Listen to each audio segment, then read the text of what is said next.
They call Minnesota the land of 10,000 lakes. Its lakes and forests are home for a variety of plants and animals adapted to living here. The summers are mild, and the winters can be brutally cold with heavy snowfalls. The trees you see here, aspen and poplar trees, are deciduous trees, meaning they drop their leaves in the fall. This allows the trees to conserve water through the harsh winter. In the spring, before the deciduous trees sprout leaves, sunlight can reach the forest floor, and flowers bloom, blanketing the ground. Insects like this butterfly feed on the nectar from the flowers and serve as pollinators for the flowers. In the summer, when the leaves on the deciduous trees shade the forest floors, flowers exist along the roadside where there is more sunlight. Other types of plants, like these ferns, grow well in shady areas of the forest where dappled sunlight breaks through the canopy above. Other shade-loving plants, like fungi and moss, grow on the forest floor. The trees you see here are conifer trees, which keep their leaves all year long. Their conical shapes help them shed snow easily, which prevents branches from breaking in heavy snowfalls.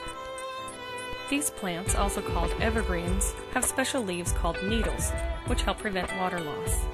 Their shape also helps prevent snow from accumulating on top of them. Insects thrive in the forest. A common visitor is the monarch butterfly, migrating from locations as far away as Mexico in search of the milkweed plant.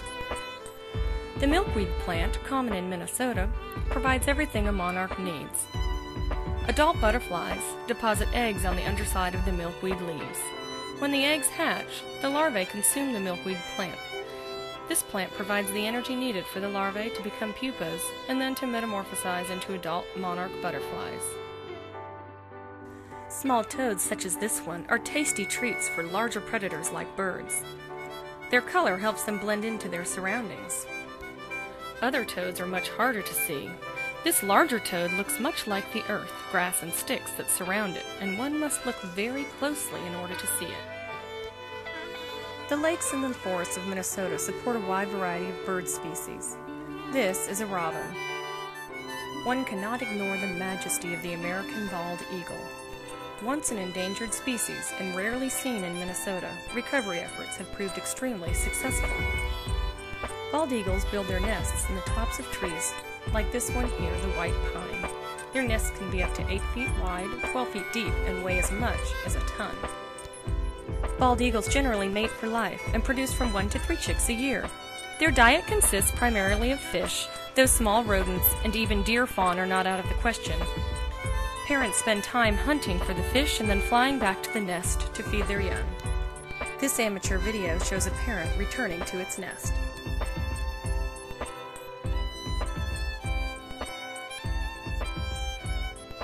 This eagle nest has 2 chicks. These youngsters are almost ready to fly on their own. Here they are practicing balancing on the edge of the nest. Young bald eagles lack the familiar white head of the mature eagles. These juvenile eagles will remain speckled brown until they reach sexual maturity at about age 5. The great blue heron is common in the lakes of Minnesota. His long, pointed beak helps him spear fish, and his long legs are perfectly adapted to standing and wading on the soft lake bottom. The common loon is the Minnesota state bird, and unlike the eagle, he spends the majority of his time in the water. These birds are fish eaters and can dive as deep as 200 feet to catch their prey. Loons produce 1 to 2 chicks per year and are highly protective parents. Predators of the young loons include larger fish and bald eagles. Part of the chicks' protection is their coloring. From the sky, their dark feathers blend in with the lake water, making them less visible to air predators, while their white underbellies can be mistaken for the sky when viewed from underneath. Loons mate for life. However, when no mates are found, bachelors like these tend to hang out together on the lakes. Larger mammals can be found here as well, such as this white-tailed deer, black bears, and wolves. Smaller rodents like chipmunks, squirrels, and rabbits are plentiful, as are the largest rodents in North America, the beavers. This is a beaver lodge built in the quiet bay of a lake. This semi-aquatic animal is an excellent swimmer and tends to remain in the water as much as possible. The lodges are built using sections of deciduous trees, especially birch, aspen, and poplar, and it's a place of sanctuary for the beaver. The lakes and forests of Minnesota offer a host of animal and plant life and demonstrate the intricate balance of nature in this world that we call home.